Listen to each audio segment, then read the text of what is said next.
Magandang araw guys, at ito na naman ang inyong kaibigan sa Kusinang CFW Lutong Pinoy ay magbabahagi na naman ng paraan kung paano gumawa ng pork chicharon. So, antabayanan lang natin, at sa mga bago lang sa ating channel ay huwag niyong kalimutang i-like and share ang ating video.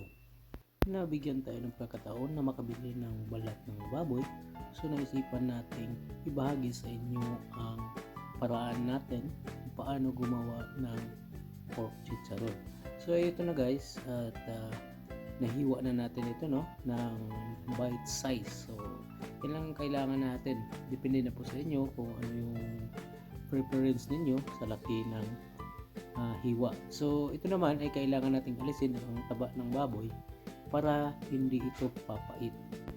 Gaya sa mga nakaraan nating video ay i-detalye natin ng maayos kung paano natin ginawa itong ating pork chicharon. So ito na nga guys, naglagay tayo ng asin. Asin lamang ang nilalagay natin dito, at hindi na kailangan po maglalagay pa tayo ng iba pang pampalasa. So sa ganyang paraan ay maging natural po ang ating ginawang pork chicharon.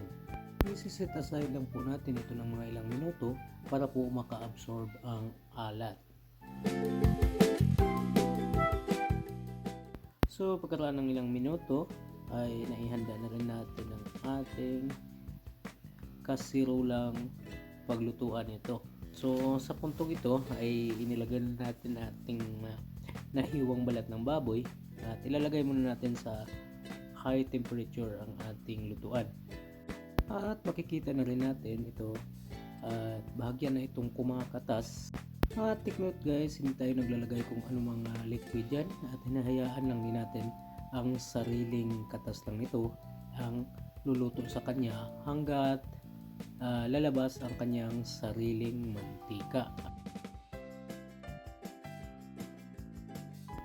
Kailangan natin gawin dito ay occasionally kailangan nating paghaluin para hindi didikit dito sa ating kasirola. So nakikita natin na medyo slightly brown na po ang kulay ng ating nilulutong balat.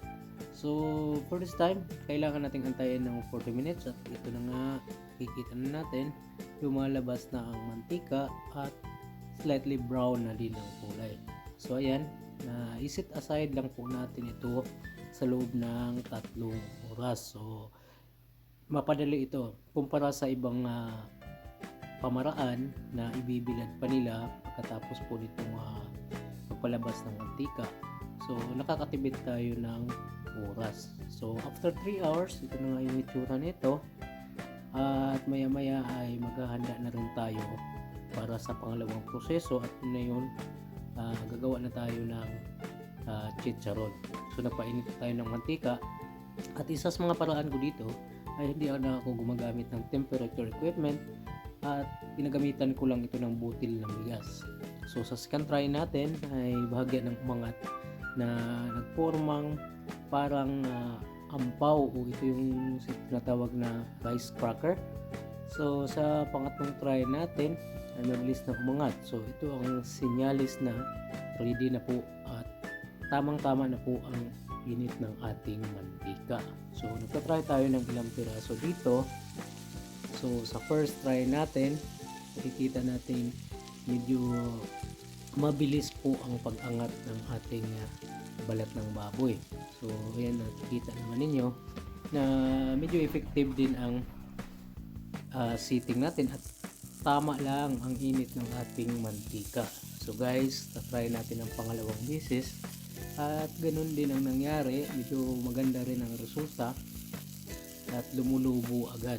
So ganyan lang ang ating gagawin hanggang maubos natin ang ating na-prepare na balat ng baboy.